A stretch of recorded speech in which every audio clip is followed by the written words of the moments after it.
우리가 대한민국 국민으로 살아간다는 것은 대한민국 헌법과 법률을 준수하고 또 크게는 국민의 5대 의무가 있죠. 납세 의무, 국방의 의무, 교육의 의무, 근로의 의무, 또 미래 세대를 위한 환경 보존의 의무를 감당하고 살아갑니다. 다민족 국가인 미국은 전 세계 사람들이 모여서 미국의 시민권을 취득하여 시민이 됩니다. 미국 시민권을 취득할 때 반드시 통과해야 되는 서약이 있습니다.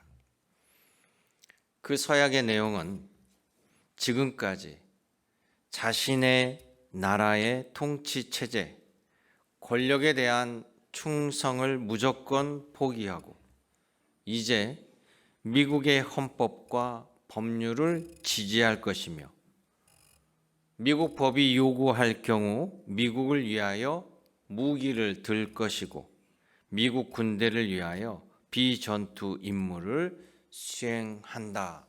이렇게 서약을 해야 됩니다. 그래서 한국인들도 미국으로 이민 가서 미국 시민권자가 되려면 이 질문하기 전에 먼저 인터뷰라는 것을 합니다. 그때 이런 질문이 있습니다. 만약 당신의 물리적이고 또 생학적인 조국인 한국과 이제 미국 국민으로서 변화된 당신이 한국과 미국이 만약 싸운다면 당신은 어느 편에 설 것인가? 이렇게 묻습니다. 답은 한 가지죠. 당연히 미국인으로서 미국 편을 들어야 되는 것입니다. 미국 시민권자가 된다는 것은 이제 미국의 헌법과 법률을 따르며 이전에 자기가 알던 살던 나라의 모든 것을 버린다는 것을 서약하는 것입니다. 당연하죠. 우리나라도 한국인으로 귀화하는 사람에게 별반 다르지 아니하고 똑같이 요구할 것입니다. 이게 말이죠. 하나님께서도 하나님의 백성들에게 동일하게 요구하시는 거예요. 하나님의 백성은 하나님의 법에 따라 하나님의 백성으로 살아가는 겁니다. 그러면 하나님의 백성은 어떻게 살아가느냐? 하나님께서 이미 여러 가지 율법과 또 율례를 주셨지만 오늘 신명기 7장을 통해서 모세에게 다시금 환기시켜주고 가르쳐주고 있습니다. 우리도 예수 그리스도 때문에 하나님의 거룩한 백성으로 부름받았습니다. 하나님의 자녀의 삶을 하나님께서 가르쳐 주신 대로 제대로 살아가는 여러분 되시기를 원합니다. 그래서 오늘 신명기 7장을 통해서 보면 하나님의 자녀의 거룩한 삶, 하나님의 거룩한 자녀의 삶은 첫째는 마음을 강하게 먹고 단호하게 거룩함으로 구별된 삶을 살아라 이렇게 명령하는 거예요. 자, 이스라엘 백성들은 출애굽의 이 과정이 이집트의 노예로 살았잖아요. 이집트의 백성으로 노예로 살던 그들이 이제 이집트를 탈출하여서 하나님의 백성으로 하나님의 섬기는 땅으로 가나안 땅으로 이제 진입하는 것을 앞두고 있습니다. 이제 모세에서 여호수아로 리더가 바뀌었어요. 그때 하나님께서 가나안 땅에 들어가기 전에 다시 한번 백성들에게 다짐을 받는 거예요. 자, 이제 가나안 땅에 너희가 들어갈 텐데 그리고 너희가 가나안 땅에 들어가서 정착하여서 살아갈 땅이다. 그리고 내가 이미 너희 조상 아브라함에게 약속한 그 땅으로 너희를 다시금 돌아가게 하는 것인데 안타깝게도 쉽게 들어갈 수 있는 것이 아니라 그 땅에 이미 살고 있는 사람들이 있다. 그러니 전쟁을 하면서 들어갈 수밖에 없는데 내가 너희를 인도할 거야. 내가 너희를 직접 데리고 들어갈 거야. 그들은 너희보다 훨씬 힘이 세고 7개 이상의 가나안 부족으로 훨씬 선진 문물과 잘 정비된 군대를 가지고 있을지라도 내가 쫓아낼게. 내가 다 정리할 테니까 나만 믿고 따라와. 그리고 내가 꼭 하라는 대로 해라. 제발 어떤 연민도 느끼지 말고 불쌍함도 여기지 말고 그들에게 어떤 약속도 해주지 말고 단호하게 그것을 차지하라. 이게 하나님 말씀이에요. 그러면서 하나님 말씀합니다. 왜 그러냐면, 왜 내가 그렇게 단호하게 하냐면 이미 그들에게 내가 충분히 기회를 줬고 돌아올 수 있는 길을 주었으나 그들은 그것을 거부했으니 이제는 하나님의 심판으로 들어가는 거다. 너희가 매로 들어가는데 그들이 매를 맞게 되는 상황이 되면 그 매를 피하고자 너희를 유혹하고 거짓으로 회유할 거야. 절대 넘어가지 말라. 여러분, 우리도 그러잖아요. 자녀들을 키우면서 계속 경고를 하죠. 경고를. 눈빛으로 경고하고 말로 경고하고 그러다 도저히 안 되면 부모가 매를 듭니다. 매를 들면 한 열에 9 정도, 1명 정도는 순해가지고 그냥 포기하고 자기가 잘못했습니다 하고 매를 맞는 애가 있지만 대부분 어떻게 하죠? 도망 다녀요. 엄마 매를 피해서 막 매를 잡고 이러지 마세요. 제가 앞으로 잘할게요. 막 온갖 감언이설로 엄마의 마음을 흔듭니다. 아무도 안 하셨나 봐. 요즘에 그러면 요즘은 안 되죠. 예전에 다 그러고 자랐잖아요. 또 그렇게 하셨잖아요. 그럴 때 또 부모는 얼마나 마음이 약해져요. 그러니까 매를 맞는 사람 입장에서는 어떻게 해서든지 피해야 되니까. 그러니까 하나님이 똑같이 말씀하는 거예요. 그들이 너희를 유혹하고 회유하고 절대 넘어가지 말고 어떤 약속도 하지 말고 그들과 혼인하지 말고 딸 아들 주지 말고 며느리 사이 삼지를 마라. 그 땅을 차지해야 된다. 정복해야 된다. 신신당부하는 거예요. 그리고 그들이 섬기는 수많은 우상들을 전부 불살라 없애버리라. 그렇지 아니하면 너희가 물들리라. 이렇게 얘기해요. 신명기 7장 26절에 이렇게 얘기해요. 너는 가증한 것을 내 집에 들이지 말라. 너도 그것과 같이 진멸당할까 하노라. 너는 그것을 멀리하며 심히 미워하라. 그것은 진멸당할 것입니다.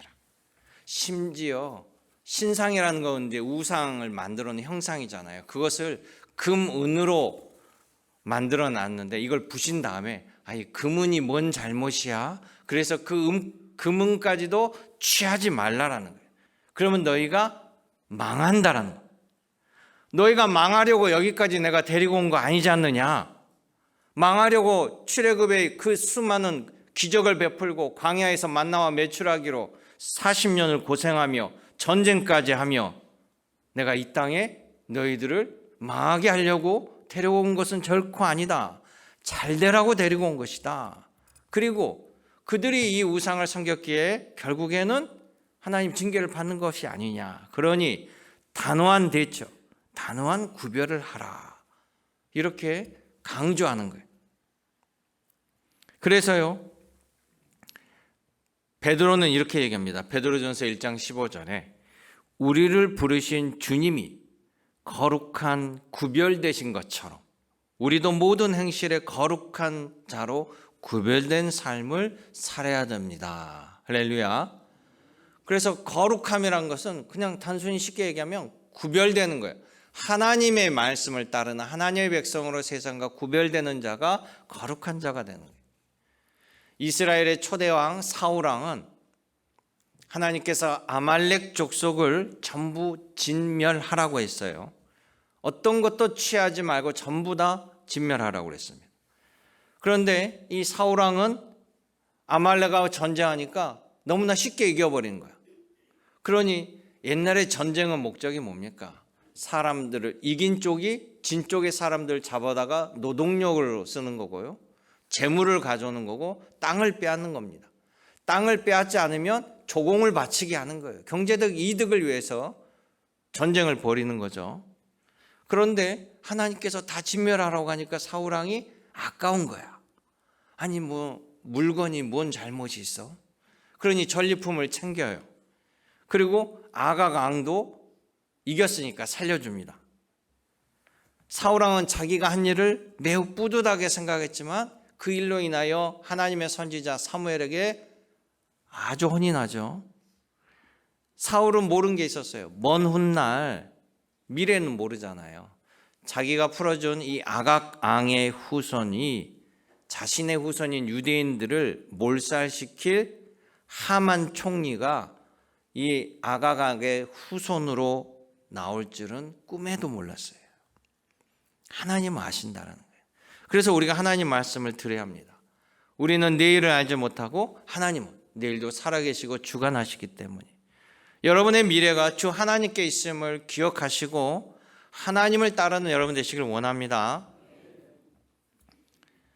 두 번째는 하나님께서 하나님의 백성으로 너희를 선택하고 삼아주신, 그리고 은혜 내려주시고 복 주시는 것을 제대로 누리라는 거예요.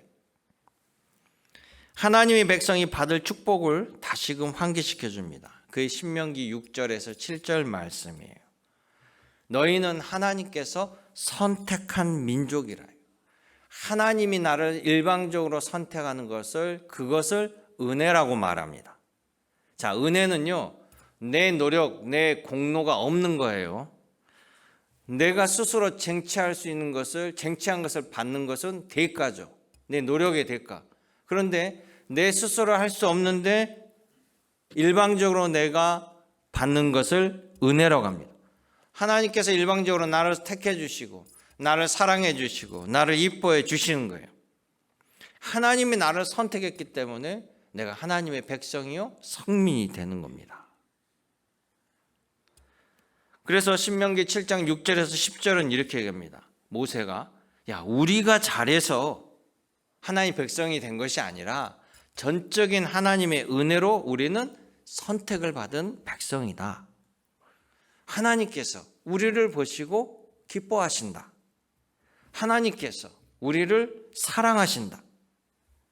하나님께서 우리 조상 아브라함에게 약속하신 것을 지키시고자 우리에게 복을 내려 주신다라는 거예요. 그러니 하나님을 바라보고 하나님이 주신 복을 받으라는 겁니다. 여러분, 가나안 땅에 있는 이 가나안 족속들이 우상을 섬기는 이유도요, 복을 받고자 함이에요. 가나안 땅은 이스라엘과 달리 선진 문명을 가지고 있는 민족입니다. 왜냐하면 정착민이기 때문에 그래요. 자, 이스라엘은 출애굽에서 광야를 거쳐오는 동안 만나와 메추라기로 하나님이 먹여주셨죠. 그리고 데리고 온 가축은 풀어놓으면 지들이 알아서 풀을 뜯어먹는 거예요. 그런데 정착했다는 것은 그곳에서 농사를 지었다는 거예요. 농사를 지어서 소출을 얻는 것 자체가 이미 앞선 문명이 되는 겁니다. 그리고 앞선 문명은 항상 뒤에 따라오는 후진 문명에게 물려줄 수밖에 없고 배울 수밖에 없다라는 거죠. 그래서 항상 선진국의 모든 문화와 영향을 받는 거예요. 제가 20년 전에 미국에서 유학생활 할 때 지금 우리 고속도로 지나가면 톨게이트에 하이패스라고 하죠.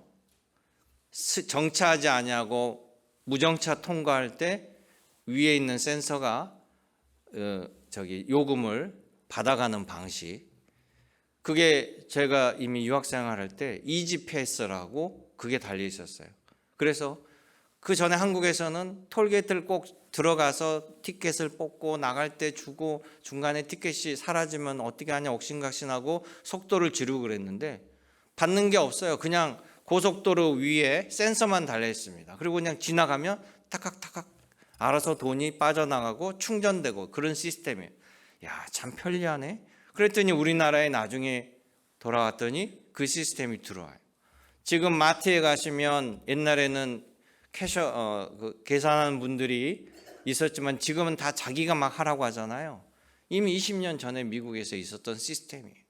뭐 세제 하나도 옷에 빨대 섬유유연제 다우닝 이미 그 전에 미국 쓰던 건데 나중에 보면 한국으로 광고 들어오고 들어와요. 계속해서.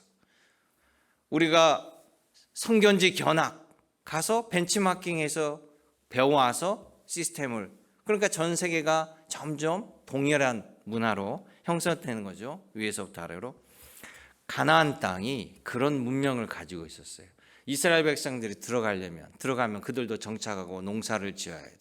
그러면 그들에게 자연스럽게 그들이 했던 방식을 보고 배울 거 아니에요. 그래서 가나안 땅에서는요, 이 우상들이 뭐가 있었냐면, 농사를 지으려면 비가 잘 내려야 되잖아요. 그래서 비를 주관하는 신이 바알 신이라고 여겼어요.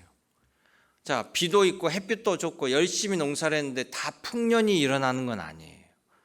폭풍이 오기도 하고 병충해가 휩쓸리기도 하니까 풍요가 얻기 위해서는 아세라 신, 아스다롯이라는 여신의 바로 풍요를 주관해요.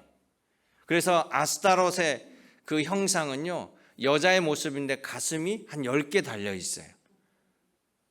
그게 임신한 여인을 통해서 아기를 출산하면 젖이 나오잖아, 우유가. 그게 풍요를 상징한다고 생각한 거예요. 그래서 돼지도 섬깁니다. 돼지도. 그런 것처럼 다양한 신들이 있어요. 이 가나안에서 최고의 신 엘 신이 창조주 신이고요. 그 다음에 다곤이라는 신은 곡물의 신이에요. 그리고 못이라는 신은 죽음의 신이고, 그 다음에 얌이라는 신은 물을 주관해요. 바닷물이든 강물이든 이걸 주관해요. 그래서 그들은 나름대로 그런 복을 받고자 섬기는 거예요. 그런데 하나님이 말씀합니다. 야, 그것들 전부 다 가짜야. 복은 내가 준다. 그게 신명기 7장 11절부터 15절이에요. 신명기 7장 11절에 15절 보세요. 조상에게 아브라함이 약속한 것을 내가 지키고 너희들에게 은혜를 베푼다. 첫째, 곡식을 풍성하게 하고, 아까 아스타롯이 풍요를 준 줄 알았더니 아니에요. 하나님이 풍요로움을 주고 가축을 번성하게 하고 번영의 길을 준다. 근데 내가 너에게 주는 복은 그 가짜가 주는 것이 아니라 어떤 우상을 섬기는 보다 제대로 많이 하나님께서 부어주실 것이다. 모든 질병에서 너를 지켜주리라. 놀라운 말씀을 그들에게 해주신다는.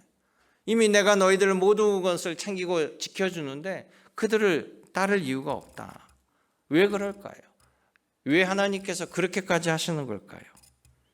그것은 하나님이 우리를 선택하시고 자녀 삼아주셨기 때문에 그래요. 부모가 자녀를 키우고 양육하고 도우는데 이유가 있나요? 그래서 예수님이 뭐라고 합니까? 바로 성령이 우리에게 임하여 우리를 양자의 영을 주셨으므로 이제 우리가 하나님을 아버지라고 부를 수 있는 것이다. 아멘. 그래서 여러분들이 하나님을 아버지라고 부를 수 있고 기도할 수 있다는 거예요. 이것이 바로 은혜입니다. 우리 성경에 보면 항상 주님은 우리를 선택하셨어요. 자, 예수께서 오셔서요, 동족에게 버림받은 삭개오를 예수님이 찾아가시고 예수님이 그에게 선택하시고 복을 내려주셔요. 누가복음 19장에 보면 예수님이 이스라엘 여리고라는 동네에 들어가셨는데, 이 삭개오도 나름대로 소문은 들었기 때문에 예수님을 한번 뵙고 싶어. 그런데 사람들이 너무 많이 둘러싸여 있고 삭개오 자체가 키가 작기 때문에 보이지가 않아요. 그래서 삭개오가 나무 위에, 뽕나무 위에 올라갑니다. 그 나무에 몇백 년 된 나무 위에 올라가서 사람들 머리 위에서 예수님을 바라보고 있는데, 예수님께서 사람들에게 둘러싸여 말씀을 가르치다가 정확히 눈을 들어 나무에 있는 삭개오를 바라보면서 예수님이 말씀하십니다. 삭개오야, 내려와라. 내가 오늘 너희 집에 유하겠노라. 할렐루야. 주님이 그에게 먼저 말씀하신. 그리고는 예수님은 삭개오의 집에 들어가셔서 말씀합니다. 누가복음 19장 9절에 예수께서 이르시되 오늘 구원이 이 집에 이르렀으니 이 사람도 아브라함의 자손이니라. 할렐루야. 모든 민족들이 삭개오를 거절하고 거부하고 취급도 안 하는데 예수님은 많은 사람들 앞에서 이 삭개오도 아브라함의 아들이라고 선언해 주시는 거예요. 그러면서 인자가 온 것은 잃어버린 자를 찾아 구원하러 왔노라. 할렐루야. 주님의 사랑이 여기 있습니다. 오늘 우리들에게 하나님의 선택은 무엇입니까? 요한복음 3장 15절에 얘기합니다. 예수님을 믿는 자마다 영생을 얻게 하려 하심이라. 하나님이 예수님을 이 땅에 보낸 것은 세상을 심판하려 하심이 아니라 세상을 구원받게 하려 하심이라. 아멘. 여러분들은 주님의 거룩한 은혜로 말미암아 구원받는 자녀, 영생을 얻는 자녀, 하나님께서 돌보시는 자녀임을 기억하시길 원합니다. 그러니 하나님의 사랑을 품고 살아가길 원해요. 여러분, 사랑을 많이 받은 자는 남에게 사랑을 전해줄 수 있습니다. 여러분들이 하나님이 주신 축복의 사랑을 많이 받으셔서 은혜 위에 은혜로 사랑을 베푸며 살아가는 여러분 되기를 원합니다. 마지막 세 번째는 하나님께서 모세를 통해 이스라엘 백성들에게 이렇게 얘기합니다. 이미 내가 했던 모든 일들을 보고 너희도 복된 길로 따라오라. 할렐루야. 내가 한 모든 일을 기록한 것을 너희가 가지고 있으니 그것을 보고 믿으라. 그것이 뭡니까? 그게 바로 성경책이에요. 전 성경책. 이 성경책은 하나님의 모든 것이 담겨져 있어요. 자, 여러분, 전 세계는 트럼프 미국 대통령의 트럼프 2기를 경험합니다. 8년 전에 트럼프 대통령의 1기를 봤죠.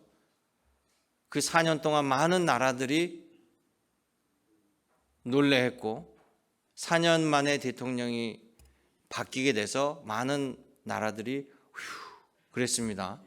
그래서 돌아왔어요. 이제 트럼프 2기가 됐습니다. 그리고 연일 관세로 전 세계를 흔듭니다. 트럼프 대통령은 미국의 이익을 위하여서 전통적인 유럽이나 캐나다, 한국, 우방 같은 동맹국도 없습니다. 동맹국이라 할지라도 상호주의에 입각하여서 미국이 준 만큼 너희도 똑같이 내놔라.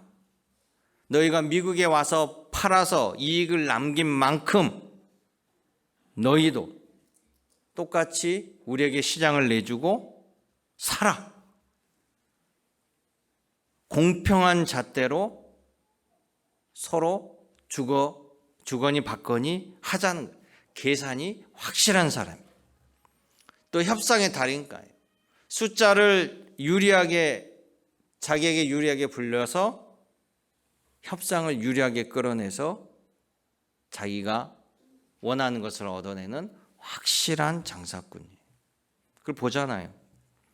미국 대통령 트럼프는 야, 이제는 우리가 옛날처럼 뭐 큰형님 노릇 안 해. 대국 안 해. 배품 안 해. 그냥 손해보는 일 안 할 거야. 우리가 준 만큼 너희도 똑같이 해.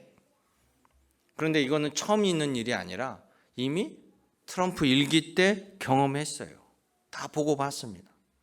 지금은 트럼프 2기예요. 그럼 어떻게 각국이 대응해야 됩니까? 답은 나왔잖아요.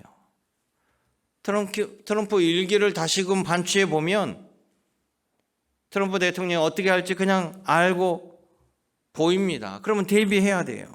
뻔히 보이는데 우왕좌왕하는 것은 미련한 것이죠. 그래서 빨리 그 미련함을 벗어나야 돼요. 잠언서를 읽다 보니까 이런 얘기가 있더라고요. 미련한 자를 절구에 넣고 곡물과 같이 찌을지라도 그의 미련함은 벗어지지 아니하리라. 놀랍죠? 자기 스스로 그 미련하다는 걸 인정하지 못하는 거예요. 오히려 미련한 자가 자기를 지혜롭다고 여긴대요. 그러니까 하나님의 말씀으로 하나님을 의지하여서 하나님의 가르침으로 지혜를 얻고 영안이 열려야 됩니다. 자기 머리로 못 빠져나와요. 성령님을 의지해야 되는 거예요. 여러분, 이미 일어난 일들을 역사라고 합니다. 역사는 우리에게 수많은 교훈을 주고 나아갈 길을 제시해 주죠.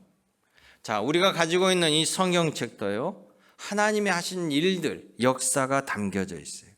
하나님의 마음, 하나님의 뜻, 하나님이 우리에게 원하시는 일, 하나님이 우리를 궁극적으로 인도하는 길, 우리의 살 길, 우리의 망하는 길, 모든 것이 담겨져 있습니다.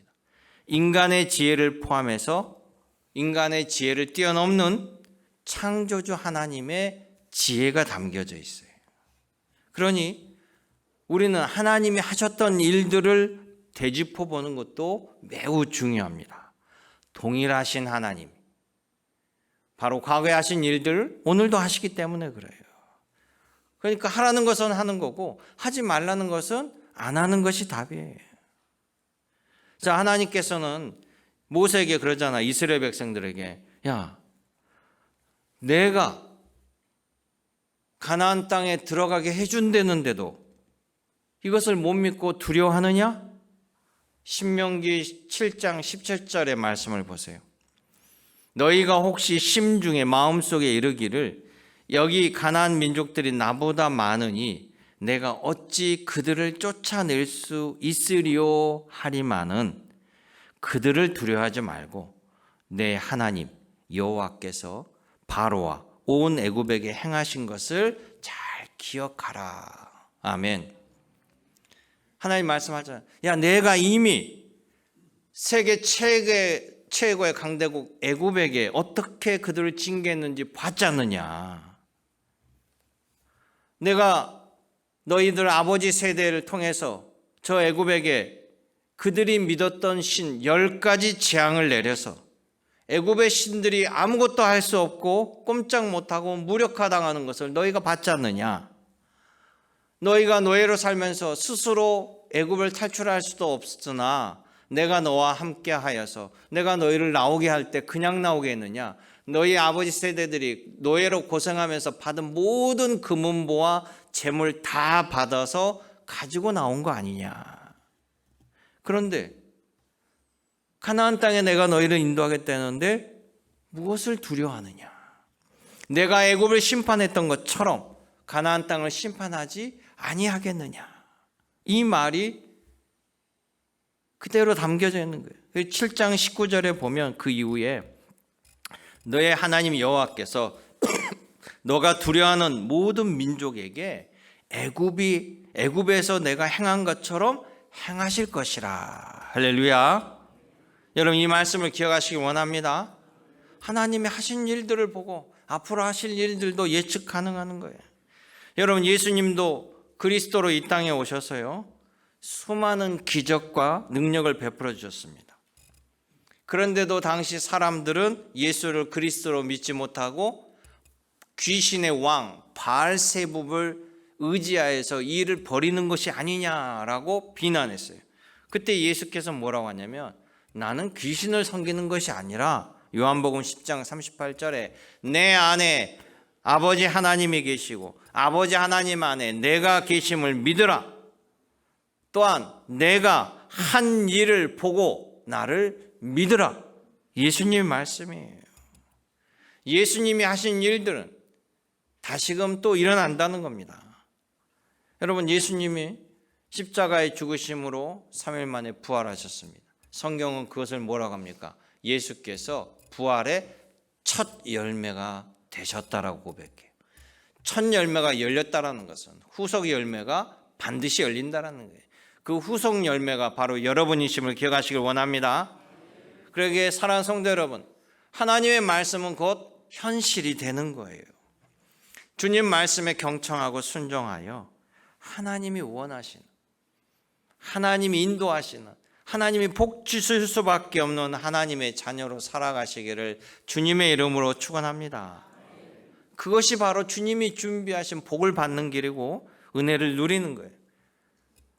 여러분, 하나님은 여러분들이 은혜 받기를 원한다는 사실, 하나님은 여러분들이 복 받기를 원한다는 사실. 오늘도 하나님이 여러분과 함께 하십니다. 오늘 이 자리에 여러분을 부르신 이도 하나님이시고 이 말씀을 듣게 하신 이도 하나님이요, 하나님과 동행하여서 하나님이 주신 그 은혜와 능력으로 여러분의 삶의 자리에서 빛과 소금으로 해처럼 빛나시기를 주님의 이름으로 축원합니다. 은혜롭고 자비로우신 아버지 하나님, 오늘도 나의 아버지가 되셔서 나와 함께 하시며 은혜와 소망, 복으로 인도하여 주심을 감사드립니다. 좌로나 우로나 치우치지 아니하고 미련한 자의 자리에 서지 아니하고 오직 겸손히 간구하며 하나님의 지혜를 받으며 하나님의 인도하신 길로 나아가게 도와주옵소서. 예수님의 이름으로 기도드립나이다. 아멘.